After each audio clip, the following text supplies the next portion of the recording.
I want to tell you this story in my own words, because for years it felt like everything I've ever built was being reduced to a headline or a courtroom soundbite. And when the Delaware Supreme Court reinstated my Tesla compensation package, it wasn't about the money. In the way people like to frame it, it was about whether the work, the risk, the nights sleeping on factory floors, the years of being told it was impossible, actually meant something under the law. Because when I joined Tesla, it wasn't a sure thing, it wasn't a blue chip company, it was a fragile idea trying to survive in an industry that had crushed countless startups before it.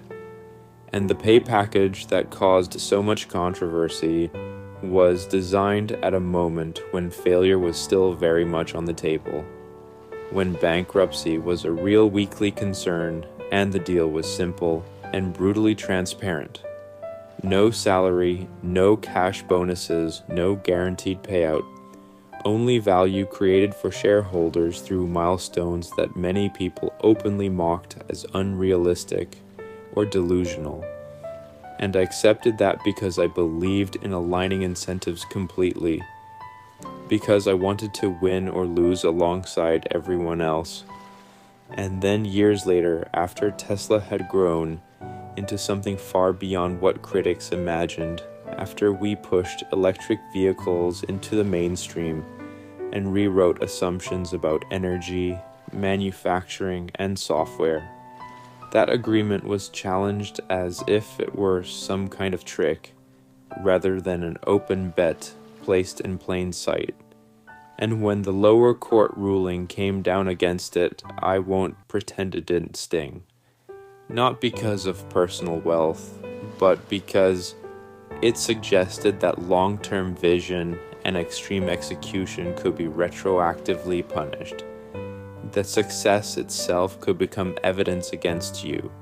And that's a dangerous precedent in a country that thrives on innovation. And so when the Delaware Supreme Court reversed that decision, it felt like a reaffirmation of something fundamental, that contracts matter, that risk matters, that outcomes matter, and that if you set nearly impossible goals and then actually achieve them, you don't have to apologize for it.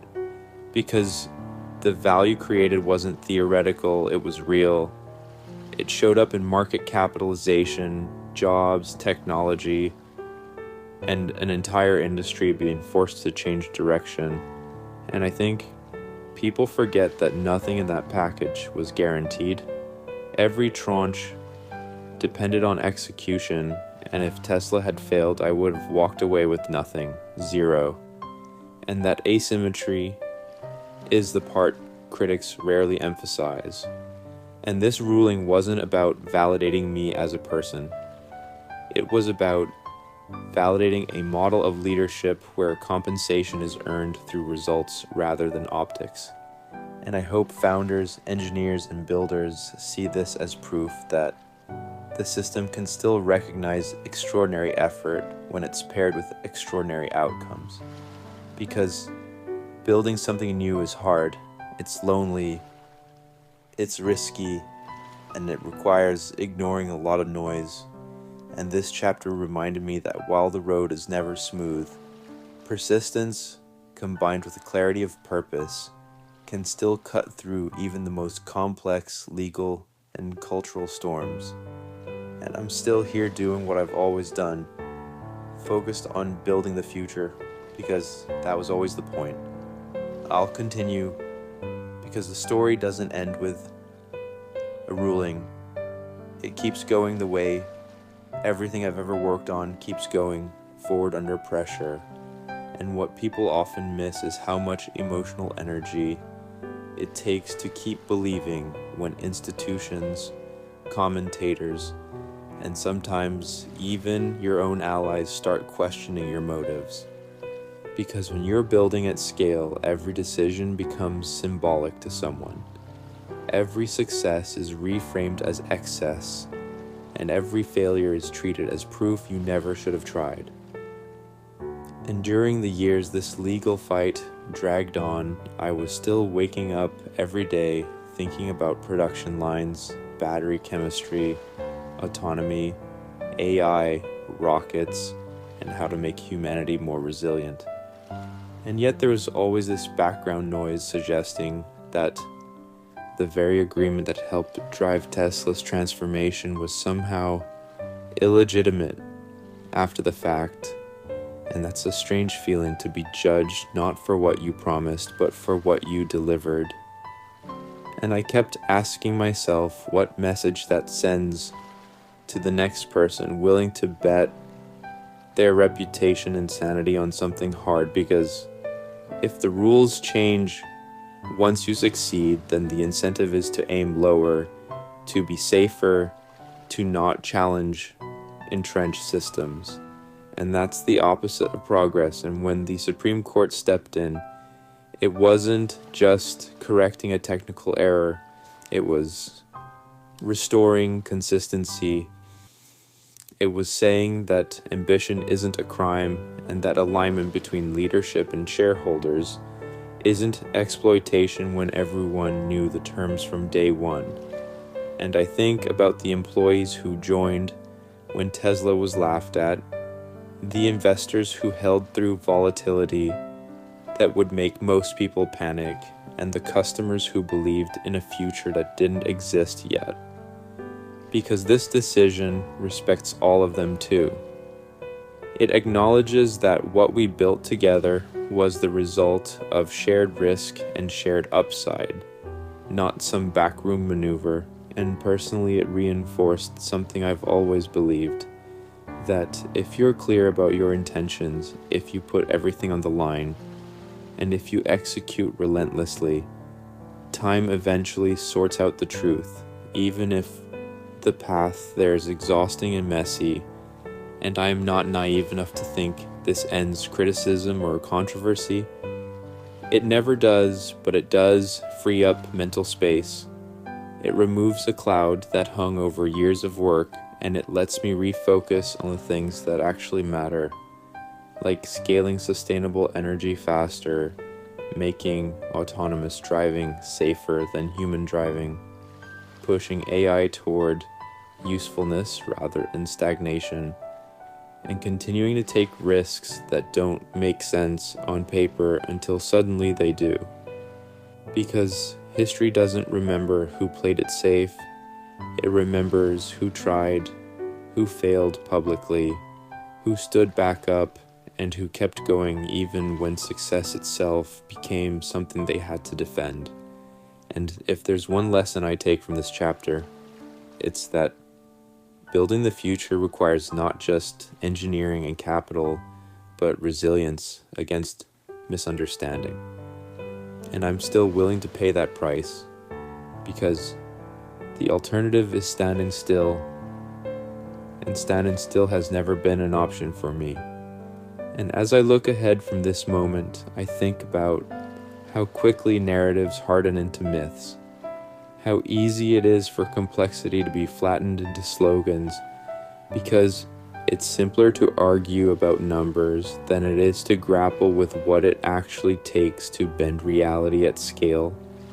And I've learned that leadership at this level means accepting that your intent will often be misunderstood, sometimes deliberately, sometimes lazily, but always loudly. And yet the work doesn't wait for clarity or approval.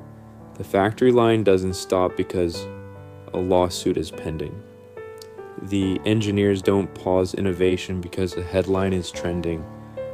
And throughout this entire process, Tesla kept shipping, improving margins, expanding globally, proven again and again that execution is the ultimate rebuttal.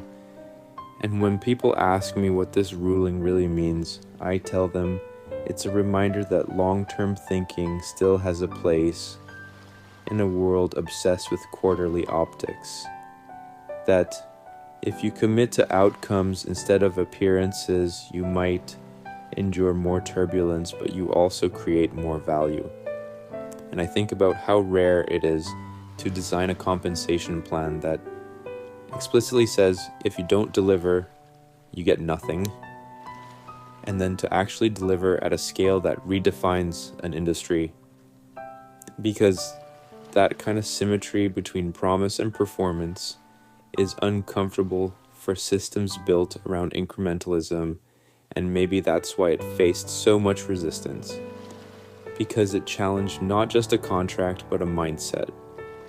And personally, it's reinforced my belief that you can't let external validation be your fuel, because it's inconsistent and often late. You have to be driven by the internal logic of what you are building, by the conviction that the future you are aiming for is worth the discomfort of the present. And this chapter has been another stress test of that belief. Another reminder that progress invites friction, that success attracts scrutiny, and that doing something unprecedented means there is no comfortable playbook to follow. And I don't expect universal agreement or applause. I never have. But I do expect fairness in judging results against clearly stated goals. And that's what this moment represents to me. A recalibration back to first principles. And from here, the focus sharpens again, because there's still so much left to do. Scaling energy storage globally, accelerating autonomy responsibly, integrating AI into the physical world in ways that actually help people, and continuing to take bets that look unreasonable until hindsight makes them obvious. And I'll keep doing that the same way I always have, by committing fully, by tying my own outcome to the outcome of the mission, and by moving forward even when the road is noisy, uneven, and occasionally hostile. Because building the future has never been about comfort. It's been about conviction, and that hasn't changed.